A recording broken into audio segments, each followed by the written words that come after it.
আজারবাইজানের বাকুতে চলছে ২৯তম জলবায়ু সম্মেলন। জলবায়ুর বিরূপ প্রভাবে সরাসরি ক্ষতিগ্রস্তদের অনেকেই অংশ নিয়েছেন এবারের আয়োজনে। তাদের প্রত্যাশা, শীর্ষ দূষণকারী ধনী দেশগুলো তাদের ঐতিহাসিক দায় অস্বীকার করবে, বুঝিয়ে দেবে প্রাপ্য ক্ষতিপূরণ। আজারবাইজানের বাকু থেকে সহকর্মী মোহাম্মদ অসীমের তথ্য ছবি নিয়ে ডেস্ক রিপোর্ট।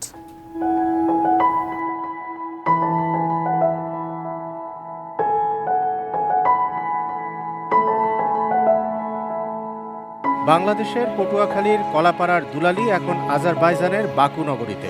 জলবায়ু পরিবর্তনের প্রভাবে প্রতি বছর কয়েক দফায় নিজের পরিবারের ঘরবাড়ি ক্ষতিগ্রস্ত হয়। শুধু ঘরবাড়ি নয়, ক্ষতিগ্রস্ত হচ্ছে কৃষি, মাছ ও গবাদি পশুরও। সেই দুঃখ দুর্দশার কথা বিশ্ব নেতাদের কাছে বলতে এসেছেন তিনি। প্রতি বছরই ৩ থেকে ৪ বার ঘূর্ণিঝড় হয়। এই ঘূর্ণিঝড়ের কারণে জলোচ্ছ্বাস হয়, আপনার ভেড়িবাঁধগুলো ভেঙে যায়। আগে প্রচুর পরিমাণ আমাদের এলাকায় ধান হতো, এখন লবণাক্ততার কারণে ওই রকম ফসলও হয় না, ধানও হয় না, রবি শস্যও হয় না। এমন গল্প শুধু দুলালীর নয়, সাতক্ষীরার উপকূল থেকে বাকুতে এসেছেন শাহিন আলম। জলবায়ু পরিবর্তনের কারণে বিভিন্ন সময় ক্ষতিগ্রস্ত হয়ে নিঃস্ব তার পরিবার। আমি 12টা দুর্যোগে ক্ষতিগ্রস্ত হয়েছে এবং আমি যে জায়গাটি থেকে এসেছি বাংলাদেশের দক্ষিণ পশ্চিমের উপকূলীয় জেলা সাতক্ষীরার শ্যামনগর থেকে, অর্থাৎ সেটি সুন্দরবন সংলগ্ন। তো আমি নিজে এসেছি সেই কমিউনিটি থেকে চোখে আঙ্গুল দিয়ে দেখিয়ে দিতে যে আসলে আমরা ভালো নেই। ব্রেকফাস্ট, টিফিন কিংবা স্ন্যাক টাইমে মজাদার আয়োজন মানে অল টাইম ব্রেড। বিশ্বের অনেক দেশের অনেক পরিবারই জলবায়ু পরিবর্তনের বিরূপ প্রভাবে ক্ষতিগ্রস্ত, যার জন্য মূলত দায়ী উত্তর গোলার্ধের উন্নত দেশগুলো। এই ঐতিহাসিক দায় তারা অস্বীকার করতে পারে না।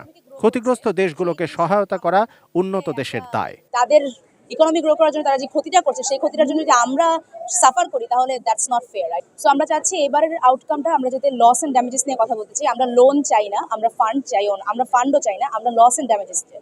তারা যেই ক্ষতিগুলো করছে, আমরা কেন আমাদের ফ্লাডস দিয়ে, আমরা কেন আমাদের এনভায়রনমেন্টাল রিফিউজিস কেন এখানে আমাদের কান্ট্রিতে কেন হচ্ছে, এটা নিয়ে আমরা এখন তাদের কাছ থেকে একটা কম্পেনসেশন চাই। জলবায়ু পরিবর্তনের প্রভাবে ক্ষতিগ্রস্ত দেশগুলোকে সহায়তা এখন সময়ের ব্যাপার। তবে এ তহবিল গঠনে তারা কতটা ভূমিকা রাখে তা জানতে অপেক্ষা করতে হবে আরও কিছুদিন। Shamsul Arefin, desk report, ATN news.